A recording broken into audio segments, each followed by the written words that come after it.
მოგესალმებით, ეთერში კახეთის საათია, სტუდიაში მუშაობს ილია მარტყოფლიშვილი ამიერიდან ახალი დროით. კახეთის საათი ყოველ კვირას დილით 12 საათს და 30 წუთზე იქნება ობიექტივის პირდაპირ ეთერში. წლის ბოლოა და ჩვენ შევეცდებით კახეთის მუნიციპალიტეტის ხელმძღვანელი პირები მოვიწიოთ და წლიური ანგარიშის სახე ჰქონდეს ჩვენს გადაცემებს და რაიონის ხელმძღვანელებმა თავად ჩაგაბარონ მუშაობის ანგარიში და თქვენ ასევე მოგეცემათ შესაძლებლობა დარეკოთ პირდაპირ ეთერში და კითხვა დაუსვათ თქვენი რაიონის ხელმძღვანელ პირებს და მიიღოთ თქვენთვის სასურველი კითხვები. ამჯერად ჩვენი გადაცემის სტუმარი იქნება თელავის გამგებელი ალექსანდრე შათირიშვილი, ჩვენი ტელეფონის ნომერია 03223885 თელაველებს შეგიძლიათ დაგვიკავშირდეთ და თქვენთვის სასურველი კითხვა დაუსვათ თელავის გამგებელს. აქვე გეტყვით რომ დედოფლის წყაროში რამდენიმე კვირის წინ ელიას მთა ჩამოიშალა და ტაძარი დაზიანდა, ლოდებმა დააზიანა და ახლახანს დაასრულეს გეოლოგებმა დათვალიერება. ისინი ამბობენ რომ კლდის შლის საფრთხე კიდევ არსებობს. ამ თემაზე სიუჟეტს ჩვენ გადაცემის დასასრულს ბოლო წუთებში შემოგთავაზებთ. ახლა კი დავუბრუნდეთ თელავის გამგებელს ალექსანდრე შათირიშვილს და ჩვენი ტელეფონი 03223885 პირდაპირ ეთერში ვართ. ველით თელაველების ზარებს ამ ნომერზე და დაუსვით თქვენთვის სასურველი კითხვა. ბატონო ალექსანდრე, მოგესალმებით. პირველ რიგში მინდა გკითხოთ, თუ არის უკვე შედგენილი მომავალი წლის ბიუჯეტის პროექტი თელავის მუნიციპალიტეტში. მოგესალმებით ბატონო ილია, მოგესალმებით ჩვენს ტელემაყურებლებს. 2017 წლის ბიუჯეტის პროექტი შედგენილია, მივაწოდეთ ჩვენ საკრებულოს. საკრებულომ რაღაც შესწორებები შეიტანა, დაგვიბრუნა უკან და ამ შესწორებების მიხედვით ახალი ბიუჯეტი, შესწორებული ბიუჯეტი უკვე წარდგენილი გვაქვს საკრებულოზე და უახლოეს დღეებში მივიღებთ 2017 წლის ბიუჯეტს. მინდა გითხრათ, რომ 2016 წლის ბიუჯეტთან შედარებით 1 მილიონი ლარით არის გაზრდილი 17 წლის ბიუჯეტი. და მთლიანობაში შეადგინა რამდენი? მთლიანობაში შეადგინა 7 მილიონ 600.000 ლარი. რაც შეეხება საკრებულოს შენიშვნებს, რას შეეხო ჩასწორებები ძირითადად? იყო იქ პატარ-პატარა ზოგიერთი ბაღის გათბობას შეეხებოდა, იმიტომ რომ ყველა ბაღი გვინდა გადავიყვანოთ ბუნებრივი გაზის გათბობაზე, ბუნებრივი აირით გათბობაზე. იყო რაღაც პატარ-პატარა პროექტები ჯანდაცვის მხრივ რაღაცები გავზარდეთ, დავამატეთ. უმნიშვნელო შეცვლილებები იყო, მინდა გითხრათ. ეს 1 მილიონის გაზრდა გამოწვეულია მთლიანად ჩვენი ადგილობრივი ბიუჯეტის ხარჯზე, შემოსულობები გაგვეზარდა, ჩვენ მოსაკრებლები გაგვეზარდა, მინდა გითხრათ, რომ მიმდინარეობს მშენებლობები ინტენსიურად სოფლად, აი ამის მოსაკრებლები, მიწის დარეგისტრირება მოხდა, მიწის გაყიდვები, პრივატიზება, პატრონი გამოუჩნდა მიწას და აი ამ გადასახადების ხარჯზე მოვახდინეთ 1 მილიონი ლარის მობილიზება მომავალ წლის ბიუჯეტში, რომელიც მთლიანად მოხმარდება ინფრასტრუქტურულ პროექტებს, მინდა გითხრათ. რაც შეეხება განსხვავებებზეც მინდა ვისაუბროთ 2016 წლის ბიუჯეტთან შედარებით, რა დაკორექტირდა, რომელ სფეროებში გაიზარდა, რომელ სფეროებს შეუმცირდა დაფინანსება. შემცირებით არც ერთი მუხლი არ შემცირებულა, მინდა გითხრათ, იგივე სტოვებთ ყველას. ერთადერთი, როგორც მოგახსენეთ, ინფრასტრუქტურულ პროექტებზე მოხდება ამ მილიონის გადანაწილება, რომელიც დამატებით შემოდის. რეგ პროექტებში გქონდა ჩვენ 2016 წელს 2 მილიონ 700.000 ლარი, მანდაც მოხდება ზრდა დაახლოებით 3 მილიონზე მეტი იქნება, რომელიც მთლიანად ინფრასტრუქტურულ პროექტებზე აუღონდ მინიმალური ზღვარი 100.000, დიდ პროექტებზე აქვს საუბარი. მაგას მთლიანად ავითვისებთ. გვექნება ასევე 2016 წელს იყო სოფლის მხარდაჭერის პროგრამა, რომელიც ალბათ 2017-ში აღარ იქნება, მაგრამ ის თანხა მილიონამდე თანხა იყო 962.000 ლარი. მაინც გადმოგვეცემა ჩვენ ინფრასტრუქტურული პროექტებისათვის, ანუ ისე აღარ იქნება, რომ სოფლების მიხედვით გადანაწილდეს. ჩვენ გვექნება საშუალება, რომ რაღაც დიდი პროექტი გავაკეთოთ ამ თანხით. ასე რომ 2016 წელში რაც იყო გაკეთებული, იმაზე დაახლოებით მილიონი ლარით მეტი სამუშაოებს ჩავატარებთ მუნიციპალიტეტში. თუმცა თქვათ არ შემცირებულაო არც ერთი სფერო, არის რაიმე კატეგორიები, რომელსაც დაფინანსება გაეზრდება, ან არის ესეთი საბავშვო ბაღებს უზდით ჩვენ დაფინანსებას, იმიტომ რომ მინდა გითხრათ, რომ რამოდენიმე ახალი საბავშვო ბაღი ამოქმედა მუნიციპალიტეტში, რამოდენიმეს ველოდებით კი არა, იანვარში ვაპირებთ, რომ გაიხსნას ახალი საბავშვო ბაღი სოფელ ფშაველში და აი ამის გამო ბავშვების რაოდენობაც მომატებულია, კონტინგენტი, აღზრდელების რაოდენობაც მომატებულია და შესაბამისად გვიწევს ბაღების დაფინანსების გაზრდა. კონტინგენტის ზრდას რას უკავშირებთ თქვენ საბავშვო ბაღებში? როგორც იცით, უფასო გახდა ჩვენი ხელისუფლების მოსვლის შემდეგ საბავშვო ბაღებში ყვება. შობადობის მატებაც თუ შეინიშნება? შობადობის მატებაც მინდა გითხრათ, რომ კახეთის რეგიონში გაზრდილია. პირობებით, როგორც გითხარით, გათბობას 6 ბაღი ყავს გადაყვანილი ცენტრალურ გათბობაზე და მომავალი წლისთვის ყველა ბაღი 21 საბავშვო ბაღი იქნება გადაყვანილი მთლიანად ცენტრალურ გათბობაზე. ყვების რაციონი არის, ისეთი ალბათ რომ შესაშური, მინდა გითხრათ, ძალიან მაღალი ხარისხის საკვებს ვაწვით ბავშვებს და ამის გამო და მოშორებული სოფლები, რომელიც არის უბნები, იქ მიკროავტობუსებით ემსახურებით ბავშვების მიყვანას ბაღებში. და აი ამ ყველაფერმა ერთად კომპლექსურად გამოიწვია ბავშვების კონტინგენტის ზრდა. აი ყვებას აქებთ თქვენ და რაციონის გადახალისება თუ მოხდა ბოლო ხანს? მანდ ჩვენი თვითშემოქმედების უფლება არ გვაქვს, მინდა გითხრათ, რომ მიღებულია სტანდარტები, რა კალორია, რამდენი იქ თევზი, რამდენი უნდა იყოს ხორცი, რამდენი კვერცხი და ასე შემდეგ. აი და იმ რაციონში ვჯდებით ჩვენ. აი ზოგ სოფლებში იყო პრობლემა, რომ საბავშვო ბაღებს არ ქონდათ ელექტროენერგია, მაცივარი, თქვენთან რა სურათია ამ კუთხით? ძალიან ბევრი დავხარჯეთ, მან ნამდვილად რომ მოვედით ხელისუფლებაში იყო საბავშვო ბაღები, სადაც არ იყო ელექტროენერგია და იქ მაცივარზე და სხვა კომფორტზე ლაპარაკი, რა თქმა უნდა, არ შეიძლებოდა, მაგრამ ეხლა რომ ნახოთ თანამედროვე სტანდარტის საბავშვო ბაღებია უმეტეს სოფლებში, სადაც დაგვჭა გასარემონტებელი გვიზის 2017 წლის ბიუჯეტში აი ბაღების გარემონტება და ასე რომ სკოლამდელი აღსაზრდელებისთვის ვქვნით ნამდვილად კარგ პირობებს სოფლად. და გათბობის კუთხით განსაკუთრებით სოფლებში რამდენად მოწესრიგებულია ეს საკითხი ამ დროისთვის? რამოდენიმე სოფელია, სადაც ჯერ გაზი არ არის შეყვანილი, მაგრამ როცა აი 4 სოფელია ესეთ, სადაც გაზი არ არის შეყვანილი, ამ 4 სოფლის გარდა ესე იგი 18 სოფელში ჩვენ ყველგან გვექნება ცენტრალური გათბობა, ხოლო დანარჩენგან ჩვეულებრივი შეშის ღუმელებით თვებიან. მომავალში, როდესაც მოხდება ამ სოფელში გაზის შეყვანა, იქაც აუცილებლად ცენტრალურ გათბობაზე გადავიყვანთ. 03223885-ია ჩვენი ტელეფონი და თელავის გამგებელი ალექსანდრე შათირიშვილი არის კახეთის საათის სტუმარი. შეგიძლიათ თელავიდან დაგვიკავშირდეთ ნომერზე 03223885 და კითხვა დაუსვათ გამგებელს. სოციალურ პაკეტსაც მინდა შევეხოთ. რას ითვალისწინებს თქვენი სოციალური პაკეტი? სოციალური პაკეტი ჩვენ მინდა გითხრათ, რომ გვაქვს დაახლოებით 700.000 ლარამდე. ვინაიდან სახელმწიფო ძალიან დიდ თანხას ხარჯავს სოციალურ პაკეტზე, ჩვენ შეგვეძლო, რომ ეს თანხა ამდენიც არ გქონოდა, მაგრამ არის ის კატეგორია, რომ ვისაც დაუშვათ 70% უფინანსდება ოპერაციის ჯანდაცვის ხრივამო, ხო და იმ 30%-ის გადახდის საშუალება არ აქვს. ჩვენ მიღებული გვაქვს საკრებულოთ, რომ 500 ლარის ფარგლებში შეგვიძლია ის დაუფინანსოთ. ასე 200 ლარამდე წამლები დაუფინანსოთ. ერთჯერადი დახმარებები გვაქვს, რომელსაც ადამიანს არ აქვს საშუალება ელემენტარულად ფულის აი ეს ერთჯერადი დახმარება, ომის ვეტერანების დახმარება გვაქვს, სოციალურად და უცველი ადამიანებისთვის გვაქვს ელექტროენერგიაზე სუბსიდირება და ეს შეადგენს დაახლოებით 700.000 ლარს. აი ეს ელექტროენერგიაზე თქვა თვიურად როგორ ნაწილდება ეს თანხა? 8 ლარის ფარგლებში არის მაქსიმუმი. და ერთჯერად დახმარებას რაც შეეხება, რაოდენობით გაიცემა?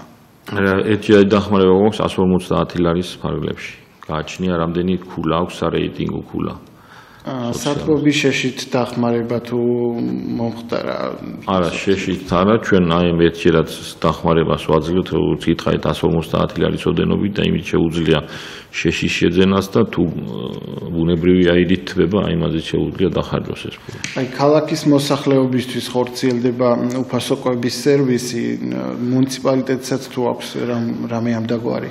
ჩვენ ყავს დაახლოებით 30 ადამიანი 30 კაცამდე, რომელიც თელავის ქალაქის აი უმწეოთა სახლში დადის და ჩვენ გვაქვს ხელშეკრულება დადებული თელავის მერიასთან და იმ შესაბამის თანხას უნაზღაურებთ ჩვენ.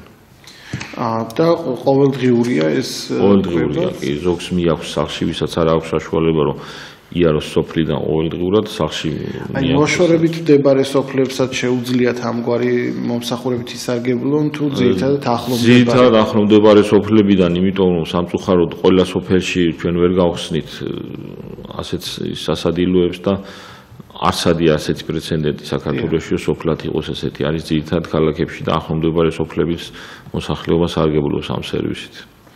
დიახ. წლის ბოლოა ფაქტიურად დეკემბერია და ზოგადად როგორ შეაფასებთ ამ 2016 წელს თელავის მუნიციპალიტეტისთვის რა შეიცვალა? როგორც მოგახსენეთ 2.700.000 დაიხარჯა, მე შემიძლია ჩამოგითვალოთ სოფლების მიხედვით რეგ პროექტებიდან რა გაკეთდა სოფლად. 962.000 ლარი დაიხარჯა სოფლის დახმარების პროგრამით, ესეც გადანაწილდა ყველა სოფელზე, რა თქმა უნდა. და ჩვენი ადგილობრივი ბიუჯეტით დაახლოებით 2 მილიონამდე თანხა ჰქონდა 1.100.000 შაშანდელი წლის ბოლოს ნაშთი დავრჩა. აი ეს თანხა გამოვიყენეთ და 900.000 ლარი ჰქონდა კიდევ გადაჭარბება, რომელიც გამოვიყენეთ აი ამ პროექტებისათვის. რეგ პროექტებისაც შეეხება ყველა სამუშაო დამთავრებულია, სოფლის დახმარების პროგრამით ყველა დამთავრებულია, ხოლო რაც შეეხება იმ ჩვენი თანხებით, რომელიც ცოტა გვიან შემოვიდა და გვიან აისახა ჩვენს ბიუჯეტში, ზოგი დამთავრებულია უკვე და ზოგის დამთავრება მიმდინარეობს ახლა წლის ბოლომდე ყველა სამუშაო მორჩება. აი სფეროების მიხედვით რო ვთქვა, ძირითადად ვთქვა თუ არის წყლის გაუმჯობესების პროგრამები ინფრასტრუქტურის კუთხით, აი რა სახის სამუშაოები? ძირითადი პრობლემა იყო ჩვენთან წყალი. იმიტომ რომ მოგეხსენებათ, რომ გაერთიანებული წყალმომრიგების კომპანია ემსახურება მხოლოდ ქალაქს და სოფლების წყალი არის ადგილობრივი მუნიციპალიტეტის მოსაწესრიგებელი. მინდა გითხრათ, რომ წყლის რაოდენობის პრობლემა სოფლად გადაწყვეტილია. ერთადერთი რაზეც გვაქვს ჩვენ პრობლემა არის წყლის ხარისხი. უნდა გითხრათ, რომ ვერ ვახდენთ დაქლორვას, ვერ ვახდენთ ფილტრაციას და ასე შემდეგ. მარტო მხოლოდ და მხოლოდ ჩვენ ახალი ჭაბურღილები დავამატეთ და ვემსახურებით დაზიანებული ქსელების აღდგენას, ქსელების შეცვლას. რაც შეეხება წყლის ხარისხის ამაღლებას, რო ვისაუბროთ, აი რომელ სოფლებში მაგალითად წელს გაუმჯობესდა ეს წყალმომარაგების სისტემები? გეტყვით მაგალითად ყარაჯალაში დაიბურღა 2 ჭაბურღილი, იყალთოში გაკეთდა 2 ჭაბურღილი, ვარდის უბანში 1 ჭაბურღილი, რომელიც აიხლა უნდა შევიდეს ექსპლუატაციაში. და შეიცვალა წყლის ქსელები, აზბოცემენტის მილები იყო მაგალითად სოფელ ფშაველში, რომლის ნაწილი შევცვალეთ, ნაწილი 2017 წლის ბიუჯეტში გვიზის ამ აზბოცემებს ძალიანად ამოვიღებთ ხმარებიდან. რაც შეეხება წყლის ხარისხს, ამაზე მიდის სამინისტროსთან, ინფრასტრუქტურის სამინისტროსთან და მთავრობასთან კონსულტაციები, რომ შეიძლება გადაეცეს წყალმომარაგების კომპანიას ძალიანად საქართველოს წყალი, ან პირიქით მუნიციპალურ საკუთრებაში გადმოვიდეს მთლიანად ქალაქისაც და სოფლისაც და აი ეს ინფრასტრუქტურა, რაც გააჩნია ახლა წყალმომარაგების კომპანიას, იძლევა იმის საშუალებას, რომ წყლის ხარისხზე ვიზრუნოთ წყლის ხარისხის ამაღლებაზე. გზები მეორე საკითხია, შიდა გზები მინდა გითხრათ, რომელიც ასევე ასახულია 2016 წლის ბიუჯეტში იყო და 2017 წლის ბიუჯეტის პრიორიტეტია. სოფლის მისასვლელ გზებზე აღარ არის საუბარი, იმიტომ რომ უკვე ყველა სოფელთან მისასვლელი გზა მოასფალტებულია. ეხლა მუშაობთ სოფლის შიდა გზების მოასფალტებაზე, სადაც შეიცვალა მიწისქვეშა კომუნიკაცია, იქ ყველგან ვაკეთებთ მოასფალტებას და იქნება თანამედროვე დონის გზები, იმიტომ რომ მოგეხსენებათ ტურისტული ზონაა კახეთი, ბევრი რამეა იქ სანახავი და გვინდა რომ ჩამოსვლელთათვის იყოს კომფორტული გზა, იყოს წყალი ნორმალური, იყოს სასტუმროები, გარეგანათება და შეუქმნათ ყველა პირობა იმისი, რომ ჩამოსვლას კიდევ გაუჩნდეს სურვილიო მეორედ ჩამოვიდეს და სხვა თავისი ახლობლების ჩამოიყვანოს. და თქვათ აი ინფრასტრუქტურა, გზები და წყალი ძირითადად ეს იყო რეგიონული განვითარების პროექტების ფარგლებში. დაახლოებით რამდენი და რამდენი პროექტი განხორციელდა ამ ფონდიდან და მთლიანობაში რამდენ მილიონს შეადგენს მათი 2.700.000 იყო რეპროექტებით ჩამოგითვლილი თუ გინდათ. სოფელ ლაფანყურში ცენტრალურ გზაზე სასმელი წყლის ქსელის მოწყობა, ფშაველში არსებული სასმელი წყლის ამორტიზებული აზბოცემენტის ცენტრალური ქსელის შეცვლა, რომელიც გითხარით მე. სოფელ იყალთოში ჭაბურღილის მოწყობა. იყალთოში სასმელი წყლის შიდა ქსელების რეაბილიტაცია შეიცვალა ეს მთელ ქუჩაზე და სადაც წელს ჩასმული გვაქვს უკვე მოასფალტება. ვარდის უბანში სკოლიდან ეგრეთ წოდებული მერეს უბნამდე ძველი თბილისის გზის მოასფალტება. აკურაში საბავშვო ბაღისკენ მიმავალი შიდა საუბნო გზის მოასფალტება. ეს სადაც ქსელი შევცვალეთ, მოასფალტებას ვახდეთ იქ, იმიტომ რომ მოასფალტება რომ გავაკეთოთ იქ ამორტიზებული მილის გამო შეიძლება რამდენიმე თვეში ისევ გასათხელი გაგვიხდეს. ბუშეთში შიდა გზების მოასფალტება, კონდორში შიდა გზების მოასფალტება, კურდღელაურში შიდა გზების მოასფალტება, ხოდაშენში სასმელი წყლის ქსელის რეაბილიტაცია. მინდა გითხრათ რომ აქ ძალიან ცუდ მდგომარეობაში იყო და წელს გვიზის ხოდაშნის გზის მოასფალტება. რუისპირში შიდა გზების მოასფალტება, წინანდალის შიდა გზების მოასფალტება, ვანთაში შიდა გზების მოასფალტება და ყარაჯალაში სოფლის ცენტრალური გზის მოასფალტება. აი ეს პროექტებია, რომელიც დიდ 100.000, 200.000, 300.000 იქ შემთხვევაში არის და რეგ პროექტებით გაკეთებული აი ეს პროექტებია. დანარჩენი მცირე თანხიანებია ეს სოფლის პროგრამით როგორც გითხარით და ჩვენი ადგილობრივი ბიუჯეტით გაკეთებული ძალიან ბევრი. ყველა სოფელს შეეხო მინდა გითხრათ, ყველაზე პატარა სოფელი თეწყლები რო არის, მანდაც კი დაიხაჯა 100.000 ლარზე მეტი. სოფლის პროგრამებში ძირითადად რა პრიორიტეტები იყო? სოფლის პროგრამებში იყო მცირე სკოლების მოწყობა, იყო მინი სტადიონების მოწყობა, სასაფლაოების დასუფთავება, საბავშვო ბაღებში ზოგან ფანჯრები შეიცვალა, ბიბლიოთეკების გარემონტება, ესეთი წვრილი ძალიან ბევრი ჩამოთვლილი მაქვს ესეც, მაგრამ ძალიან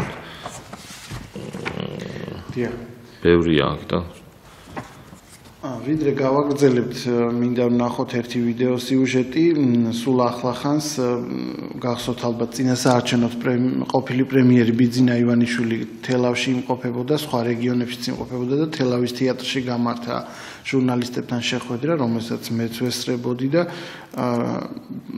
ბიძინა ივანიშვილი იმავე პერიოდში თელავის თეატრის წარმომადგენლებსაც შეხვდა, როგორც აღმოჩნდა მათ თავისი პრობლემები გააცნეს ივანიშვილს, თუმცა ზარი შემოვიდა და შემდეგ გაჩვენებთ ამ სიუჟეტს, მოусმინოთ, გამარჯობა გისმენთ. გამარჯობათ, მოგესალმებით. დიახ. ძალიან მიხარია რომ კარგი საქმეები კეთდება კახეთის რეგიონში და ერთი შეკითხვა მაქვს თუ შეიძლება სტუმართან გაკეთდება თუ არა კახეთში საკანალიზაციო ქსელის სისტემა. იმიტომ რომ ძალიან ბევრსობეს დიდი სოფლებია ეს წყალი, საშინელი წყალი მიედინება ზოგი საწყავარხებშიც მიდის. აი ძალიან ბინძურდება გარემოც, მიწად, ნიადაგი და იქნება როგორმე, რა ვიცი, ეს მე მგონი ძალიან დიდი პრობლემაა კახეთისთვის და თუ არის დაგეგმილი საკანალიზაციო ქსელის სანიარო სისტემების გულის. არა, კანალიზაცია ქალაქ თელავზეა ეს საუბარი, ალბათ თელავის კანალიზაცია ჩაედინება ალაზნის არხში, რომელიც შემდეგ გადის სოფლებზე კურდღელაური, გისისხევი, ხოდაშენი, მაგრამ ერთობლივად არის გადასაწყვეტი, ეს მინდა გითხრათ, პროექტი გაკეთებულია უკვე და მომავალ წელს დაიწყება, იმიტომ რომ სოფლიო ბანკი არის ჩართული ამ პროექტში, დაახლოებით 5 მილიონი ხარჯება სოფლიო ბანკის მიერ და 5 მილიონი ქართული მხარის მიერ. ერთობლივი პროექტი კეთდება, იმიტომ რომ მართლაც დიდი პრობლემაა თელავისთვის. უნდა მოეწყოს გამწვენდი ნაგებობა და გამწვენდი ნაგებობაზე მიყვანა ქართული მხარის გასაკეთებელია, თვითონ გამწვენდი ნაგებობას აკეთებს მსოფლიო ბანკი. იმიტომ ძალიან დიდი პრობლემაა მართლა ეს და ქალაქ თელავის და მიმდებარე სოფლებისთვის გადაწყდება ეს პრობლემა. დიახ, თელავის გამგებელი პასუხობს ჩვენ შეკითხვებს 0322 3885-ია ჩვენი ტელეფონი და ვიდრე გავაგრძელებთ ნახოთ სიუჟეტი, სადაც ჩანს რომ თელავის თეატრმა საჩუქარი მიიღო ბიძინა ივანიშვილისგან ჩვენი ვიდეო.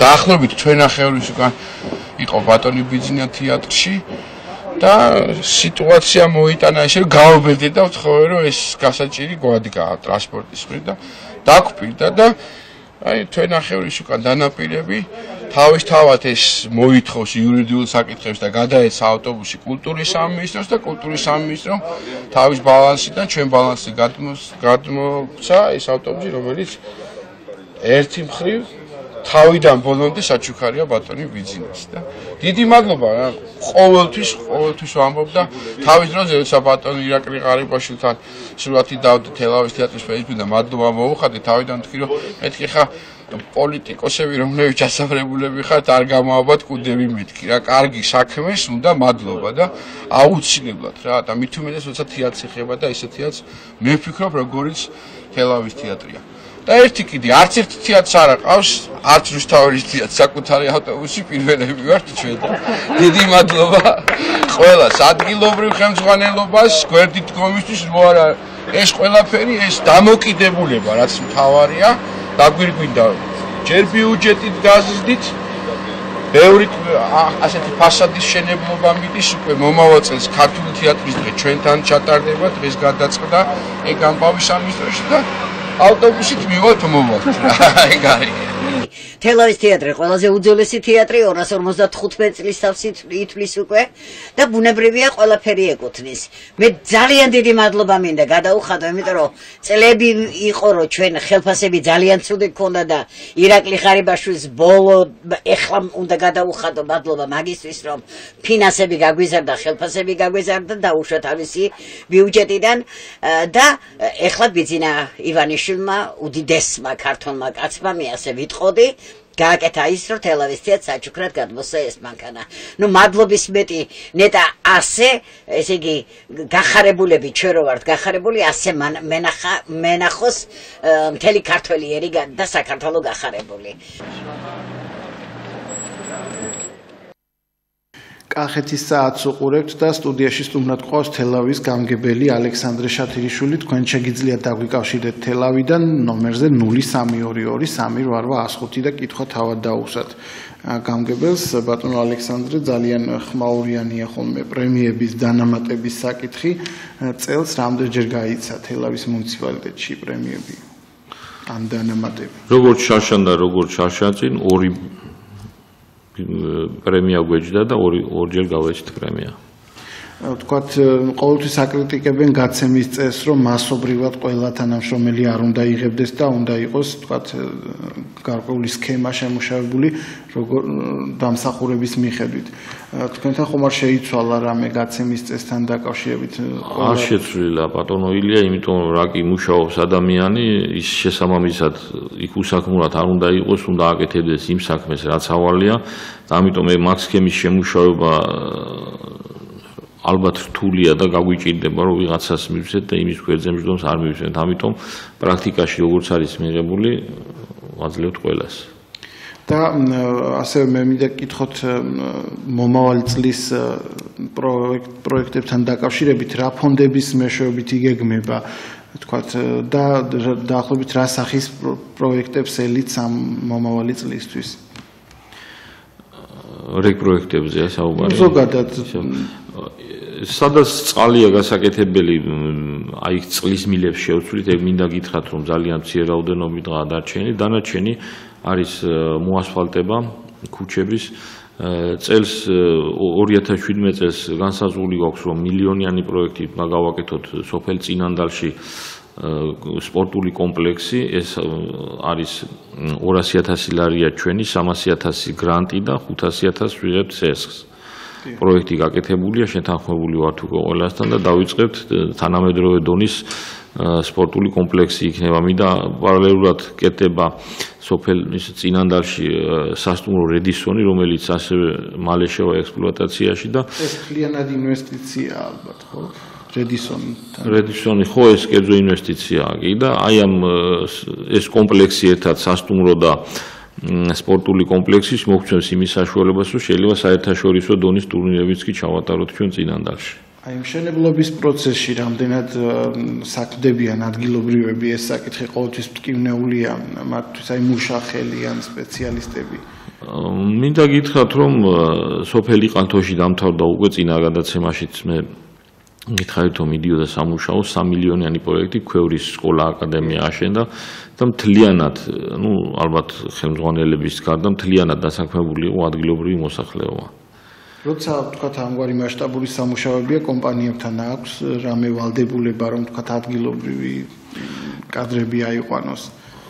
ვალდებულება ზოგ შემთხვევაში შეიძლება აქვს გააჩნია იქ ხელშეკრულებაში არის ჩადებული, მაგრამ თვითონ კომპანიასვე უფრო აწყობს, რომ ადგილობრივი მოსახლეობა მოიყვანოს, იმიტომ რომ მინისკი არ სჭირდება და ხო. დიახ, ზარი შემოვიდა, გისმენთ, გამარჯობა. გამარჯობა. დიახ. მე ახლა პირადად თქვენთან არ მაქვს ეს შეკითხვა, მე საერთოდ ამ შეკითხვას ვამ მთლიანად ჩვენი მთავრობის წინაშე. კახეთში ახლა უნდა განხორციელდეს საგზაო სივრცითი მოწყობის პროექტი, უნდა გაიყვანონ ასფალტის გზა, კი ბატონო, ეგ სასურველია, მაგრამ ის რკინიგზა, რომელიც ნიკოლოზ პირველმა გაიყვანა კახეთში და მოქმედებდა, იაფი ტრანსპორტი ხო იცით, რომ ია პროდუქციას ნიშნავს და თბილისი მარაგდებოდა კახეთიდან და იმ ელექტრომატარებლებით უფრო იოლია ჩამოტანა და ხალხისთვისაც იაფი იქნება ეს ტრანსპორტი და თუნდაც ტურისტებისთვისაც უფრო ხელმისაწვდომი იქნებოდა თელავში ჩასვლა და საერთოდ კახეთში თუნდაც დედოფლის წყაროშიც და ეს საჭირო არის, მე ჩემით მიმაჩნია, რომ ეს რკინიგზის ხაზი უნდა აღდგეს მიმოსვლა. ზარისთვის, მაგრამ აქ ერთი პრობლემა არის, იაფი იქნება, მაგრამ მოგეხსენებათ რკინიგზას გაცილებით მეტი დრო ჭირდება. დღეს კი რკინიგზას კი არა, კახეთის ეგრეთ წოდებულ მიკროავტობუსებს, ანუ მარშრუტკებსაც აქვთ მგზავრების პრობლემა, ძირითადად ტაქსებით სარგებლობენ, რომ დროში მოიგონ მგზავრებმა, ანუ მაშინ, როდესაც მარშრუტკების პრობლემა დგას, მაშინ ალბათ რკინიგზა უფრო ნაკლებ მოთხოვნადი იქნება.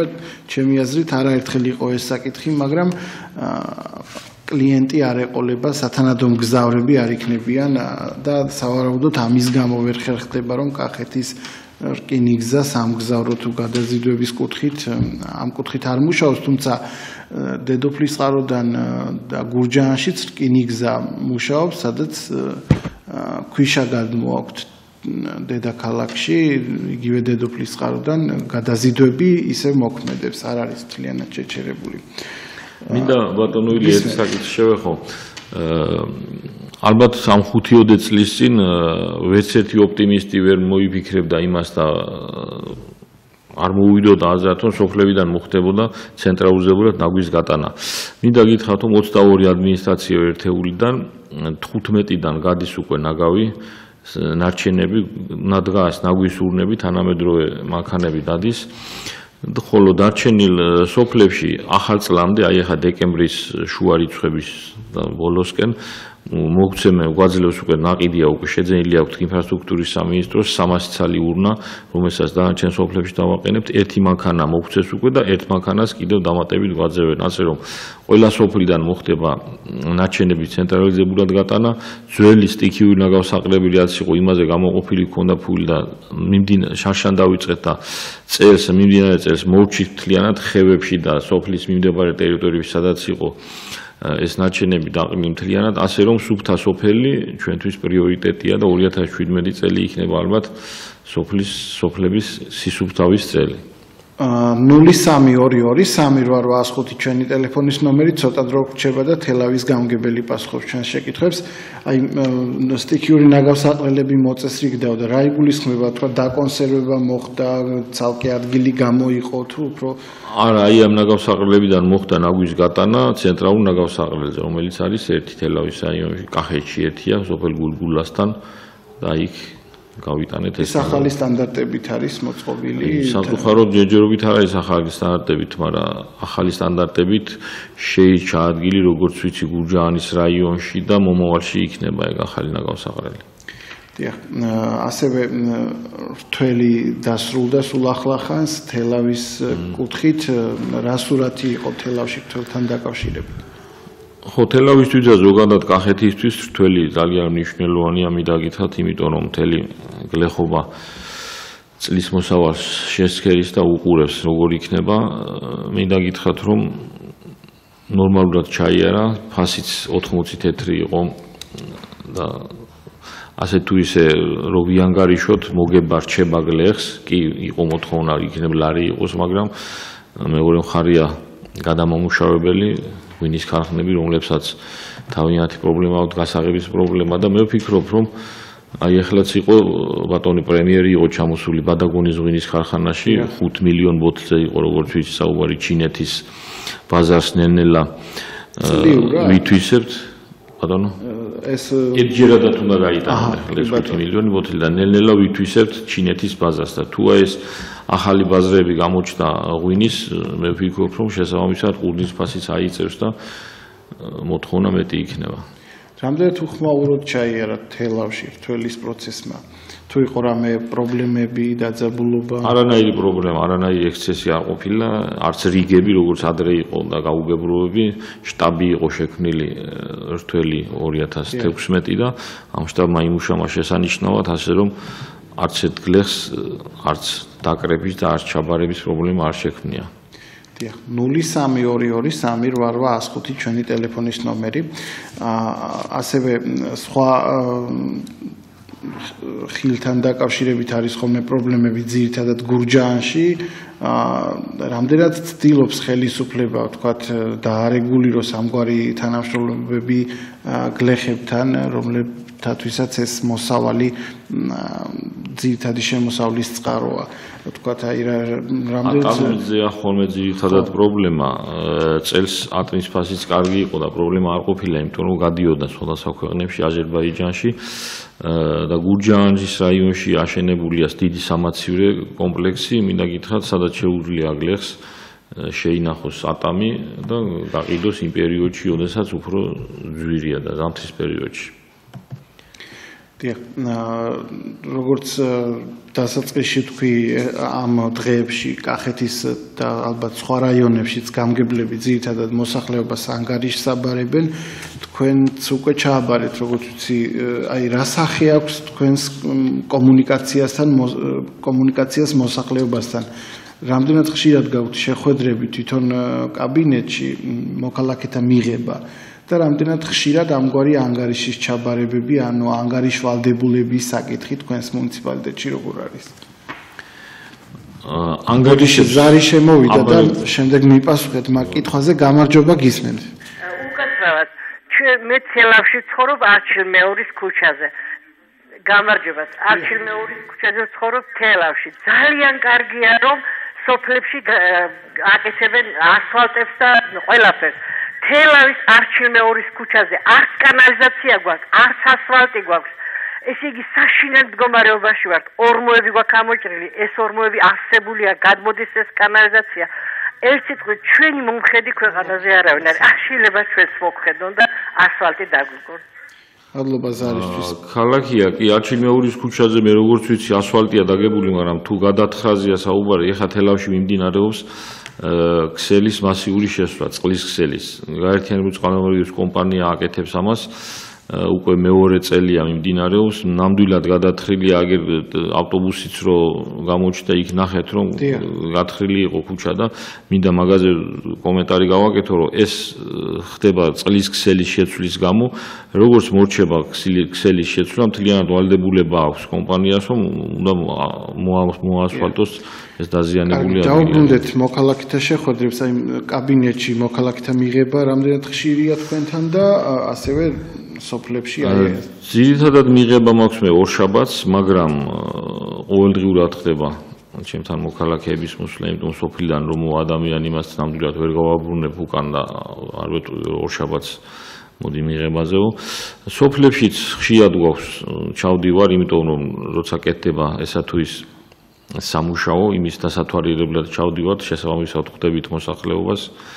აი ამ წლიური ანგარიშის წარდგენა კი ხდება მხოლოდ ერთხელ და ერთ-ერთ სოფელს შევარჩევთ ხოლმე შარშანი ყალთოში გავაკეთე, წელს ვარდის უბანში გავაკეთე და მოდიან სხვადასხვა სოფლიდან აი იმ შეხვედრაზე. სოფლის დეპუტატებს აქვთ მაჟორიტარები, ვინც არიან საკრებულოსი, თავიანთ სოფლებში რომ შეხვდნენ და ვალდებულება აქვთ იმ თავიანთი ჩატარებული სამუშაოს შესახებ წარუდგინონ. ერთი კარგი ფაქტი იყო კიდე და მინდა აღვნიშნო 2016 წელს სოფელ სანიორეში გავხსენით ჩვენ ძალოსნობის დარბაზი, რომელიც არის შესანიშნავი, ძალიან კარგად აღჭურვილი იმ კუთხით, რომ ბატონი კახიაშვილი ძალოსნობის ფედერაციის პრეზიდენტი შეხვიდა თუ ჩვენ ამ შენობას მოვაწესრიგებით და გავაკეთებით, ინვენტარით უზრუნველყოფას თვითონ გავიკეთებდა და მინდა გითხრათ, რომ ოლიმპიური სტანდარტების მქონე შტანგები მოგვიტანა და ძალიან კმაყოფილი ადგილობრივი მოსახლეობა, იმიტომ რომ სანიორე ზარი შემოვიდა, გამარჯობა, გისმენთ. გამარჯობა. რა მაინტერესებს, ვინც საქმეს აკეთებდა და ვინც სამგებლელი იყო, არ გინდოდათ მიშა იყო, ვინც იყო და ეხლა ოცნება ვერაფერს აკეთებს და ესე იგი არ უნდა აღმოჩნდა და კარგად იყავით. ვერ გავიგე თქვენი პათოსი, უფრო თუ დააკონკრეტებდით, კარგი იქნებოდა. მიშა კარგი იყო და ოცნება არ მე ესე მივხვდით თუ რა უნდა წყლის გრაფიკს შეეხეთ თქვენ და ზოგადად როგორი სიტუაცია მთლიანობაში რო ავიღოთ, თელავის მუნიციპალიტეტში რა სურათია? სოფლებში წყალი ყველგან გვაქვს, არც ერთი სოფელი არ არის უწყლოდ დარჩენილი. მე მინდა გითხრათ, რომ გასულ წელს 2015 წლის ზაფხულში თავდაცვის სამინისტრო გვეხმარებოდა ავტოცისტერნებით, რომ სოფლებში წყალი დაგვერიგებინა. მთლიანად იყო რამოდენიმე სოფელი უწყლოდ დარჩენილი. წელს ეს პრობლემა მოგვარებულია, ეს პრობლემა არ გვაქვს. ერთადერთი, როგორც გითხარით, ვერ ვახდენთ დაქლორვას, იმიტომ არ გვაქვს ლაბორატორია, არ გვაქვს შესაბამისი ხელსაწყოები და აი ეს პრობლემა მე ვფიქრობ 2017 წელს გადაიჭრება რაიმე გზით, წარმოადგენების კომპანიასთან, სამინისტროსთან კონსულტაციით. ასევე წინანდალში ახსენეთ, რომ შენდება სპორტული კომპლექსი და კიდევ რომელიღაც სოფელი თქვით, რომ იქ უკვე მოხდა და რატომ ხდება ამგვარი დარბაზების სოფლებში აშენება და არა თქვა ცოტა ხალხმრავალ ადგილას, აი რა პრინციპით ირჩევა ეს ადგილები? ხალხმრავალი ადგილია, წინანდალი არის ერთ-ერთი დიდი სოფელი. ჩვენ თელავის მუნიციპალიტეტი არის სამ ზონად გაყოფილი, წინანდლის ზონა ეს თელავიდან გურჯაანის მხარეს, იყალთოს ზონა თელავიდან ახმეტის მხარეს და გაღმა ზონას ვეძახის ნაფარეული სანიორეს მხარეს. აი ნაფარეული სანიორეს მხარეს 6 სოფელია, იქ არ იყო არანაირი სპორტული დარბაზი და სანიორეში გაკეთდა მაგ მხრივ. არ იყო და არსებობდა მოთხოვნა ალბათ, ხო? კი, მოთხოვნა არსებობდა, იმიტომ რომ ბავშვები არიან შესანიშნავი ბავშვები და თვითონ კახიაშვილმაც გითხრა, რომ ძირითადად მოტივირებული ბავშვები მოდიან სოფლებიდან და თუ ვინმე ჩემპიონი გამხდარა, მსოფლიო ჩემპიონი თუ ევროპის ჩემპიონი თუ ოლიმპიური ჩემპიონი, როგორც თვითონ ბრძანდება, ერთი თუ ქალაქიდან არის, 10 არის სოფლიდან და მე ძალიან მინდა რომ სოფლებში იყოს აი ესეთი დარბაზები. რა წინანდალში შენდება ძირითადად რა მიმართულების დარბაზი? ძიუდოს, სპორტული ძიუდოს დარბაზი იქნება. იყალთოს ზონაზე ვარდის უბანში გავაკეთეთ შესანიშნავი დარბაზია, იქაც ტატამით დაგვეხმარა ბატონი დავით ქევხიშვილი, ძიუდოს ფედერაციის პრეზიდენტი. ჩამოდიან და უხარიათ აი ესო ახალგაზრდები მოწადინებული. ზარი შემოვიდა, გისმენთ, გამარჯობა. გამარჯობა. ისეთ ალო გისმენთ, ბრძანეთ. ისეთ რა მე მგონი რომ ჭყავს თელავის დამგებელი ხო სტუმრად? დიახ. მე მოგესალმებით. რა მაინტერესებს თელავის რაიონში არის ასეთი სოფელი ახატელი. ანუ რუისპირის დამგებაში შედის. მაგ ახატეს წყალი საერთოდ აი გარეობას რომელიც მიდის ყარაჯის მხარეს წყალი არ აქვს. დიდი ხანია. ნუ ცოტას სწორდა ასე ვთქვა რა. ბოლომდე არ არის გამოსწორებული და რა შეიძლება რომ გითხრა? წყალზე წყალი არ არისო თუ რა თქმა უნდა. კი, წყალია. ახატელი იცი ალბათ. ვიცი როგორ არ ვიცი, რუისპირია, ახატელი არის ერთ-ერთი უბანი. მადლობა. რუისპირში გასულ წელს გავაკეთეთ ჩვენ ახალი დრენაჟი, მოწესრიგებულია წყალმომარაგება, თუ რომელიმე უბანია და სადაც წყალი არ არის შეუძლია მობრძანდეს ქალბატონს და ვნახავ გავყვები, იმიტომ რომ ყველა უბანში აბსოლუტურად რუისპირში წყალი გვაქვს.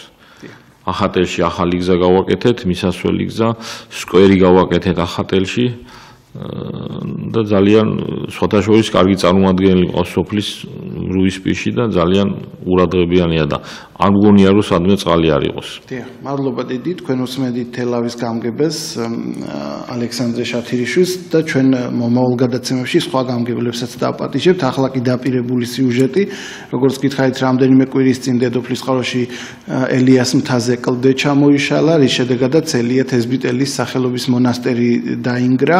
კულტურის სამინისტრო და გარემოს დაცვის სამინისტრო ერთდროულად სწავლობენ ამ საკითხს, გეოლოგებმა უკვე დაათვალიერეს ეს ელიას მთა და ისინი ამბობენ, რომ ბზარები კიდევ შეინიშნება და სახიფათოა და არსებობს კიდევ ჩამოშლის საფრთხე. ნახოთ ვიდეო. კომისია შეიქმნა, გამოგზავნეს, აქ იყვნენ, დაათვალიერეს, მაგრამ მე პირადად არ მინახია ისინი. ხმა მოვიდა, მივლინება რომ დაამოწმენეს, იქ უთქვიათ, რომ უნდა დაინგრეს ის არსებული ის თაღი, ბუნებრივი ქვებით, რომ საიდანაც მოწყდა. მაგრამ ეს დაანგრევაც ჩემი საზრით არ ვიცი, ხელით დაანგრევა ალბათ გამორიცხულია, იმიტომ რომ სახიფათოა ძალიან. აფეთქებით კიდე მეორე უკიდურესობაში ვარდებით, რომ სხვა ქვანები არ დაიწყოს ახალი კი არ წარმოიშვეს ამ ქვების ვარდნისა. არ ვიცი, ზუსტად ჩემი საზრით ისევ გამაგრება ჯობია. მართალია სახიფათოა მიდგომა და ის, მაგრამ გამაგრება გაცილებით უკეთესი იქნება, ვიდრე აფეთქებით და იმით დაანგრევა. მაშინ უნდა პროფესიონალები მოიწვიონ, ვინც ამას აფეთქების ამ მეებს გამორიცხავენ, მცირე მოხტებით ისეთი მიმართულება მიცენ ქვებს, რომ უკან გადავარდეს რა. არ ვიცი. ერგებოდ.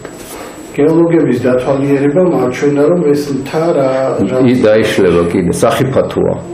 ისევ წყლების შიგნით ამ ბზარებში ჩავა, ისევ გაყინვის დროს გაიწევა და ახალი ქვების ცვენა შეიძლება მოყვეს. ამ თაღს, უშუალოდ ამ თაღთან ალაპარაკი.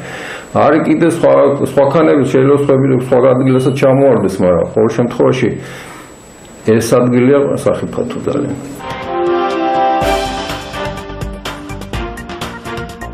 ეს გზა ქედების ზონასთან დამაკავშირებელი გზა არის. გარდა ამისა, ეს გზა მიდის საქართველოს ბეღელში, შირაკში და ჩვენი მუნიციპალიტეტის და არა მარტო ჩვენი მუნიციპალიტეტის ფაქტიურად დოვლად საქმის და ვინც სოფლის მეურნეობას ეწევა და მიწები გააჩნია, ამ გზაზე ინტენსიურად უწევს მუშაობა. მოგეხსენებათ, რომ ძალიან სავალალო მდგომარეობაში იყო.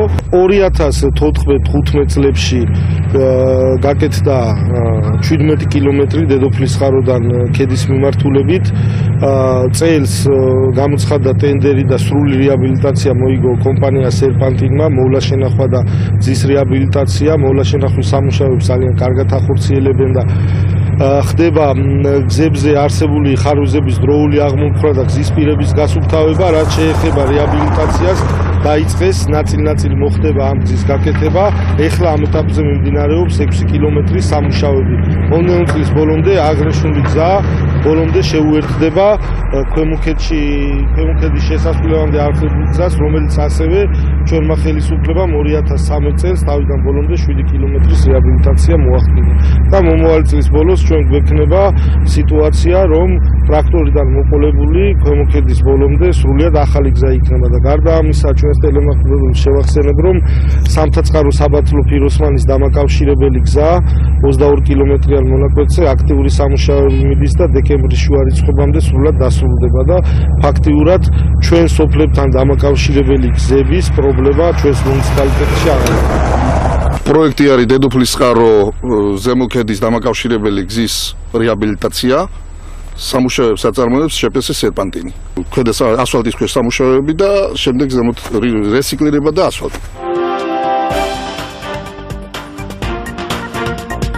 ეს პროექტი არის ევროპის ფონდის დაფინანსებული და მიზნად ისახავს შიშუმ პირების გააქტიურებას და საზოგადოების ცხოვრებაში ჩართვას.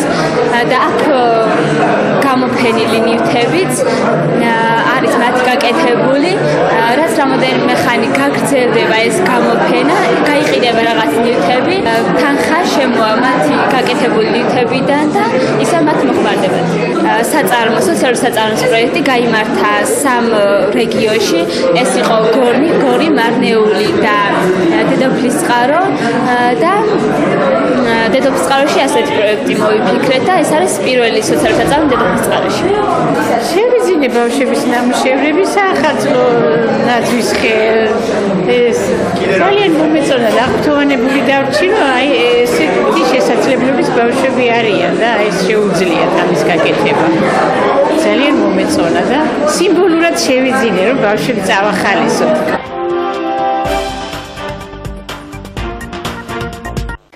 ერთდღიანი ტურნირი კიკბოქსინგში დასრულდა. ტურნირში საქართველოსა და აზერბაიჯანის პროფესიონალი სპორტსმენები დაუპირისპირდნენ. ტურნირში 10 სპორტსმენი მონაწილეობდა, 5 შეხვედრიდან 5-ვე გამარჯვება ქართულმა ფაუნებმა მოიპოვეს.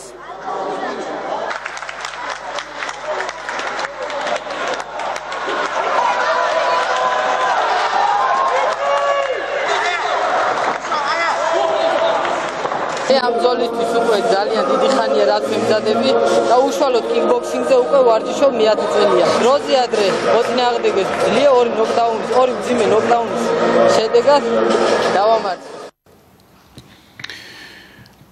და როგორც ვიდეოში ნახეთ, გეოლოგების დასკვნის მიხედვით ელიას მონასტრის დემონტაჟი უნდა მოხდეს და მთლიანად დაინგრეს. ახლა ჩვენი ბოლო ვიდეო ვნახოთ და დაგემშვიდობებით.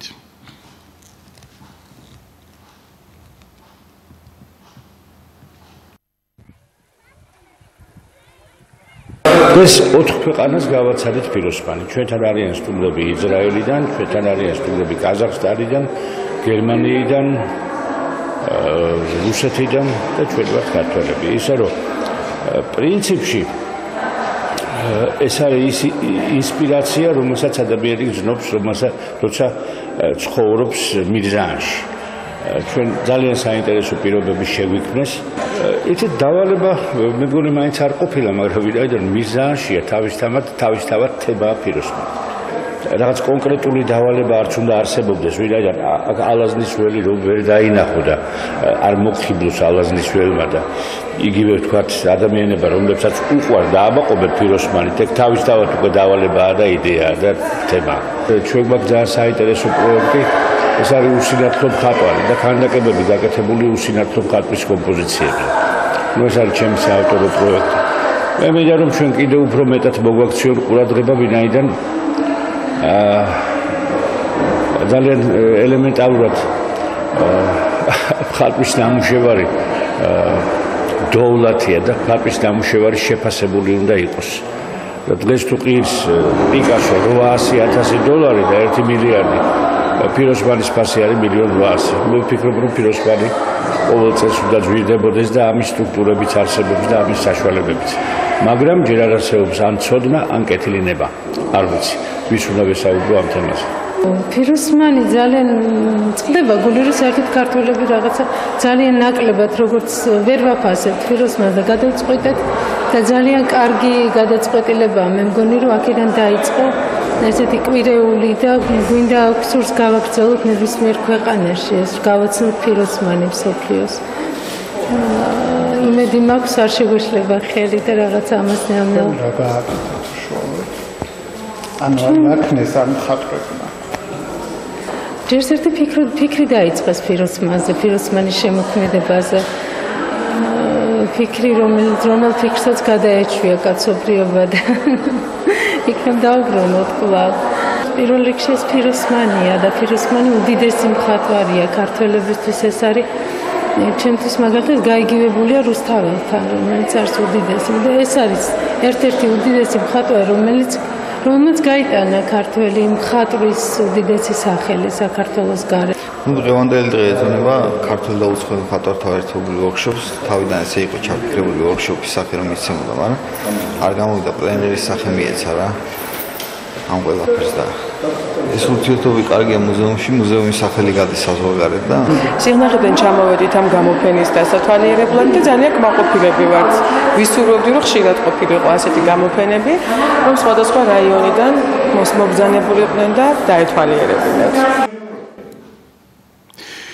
და ვიდრე დაგემშვიდობებით, ასევე გეტყვით, რომ დედოფლისწყაროს გამგებელი ნიკოლოზ ჯანიაშვილი ხვალ 16 საათზე ხელოვნების სკოლაში, დედოფლისწყაროს ხელოვნების სკოლაში მოსახლეობას ანგარიშს ჩააბარებს. ეს იყო კახეთის საათი, ყოველ კვირას 12 საათსა და 30 წუთზე ახალი დროით არის ეთერში კახეთის საათი. მე ილია მარტყოფლიშვილი ვარ და სწორედ კვირამდე დაგემშვიდობებით. დიდი მადლობა რომ გვიყურებთ და ენდობით ობიექტივს.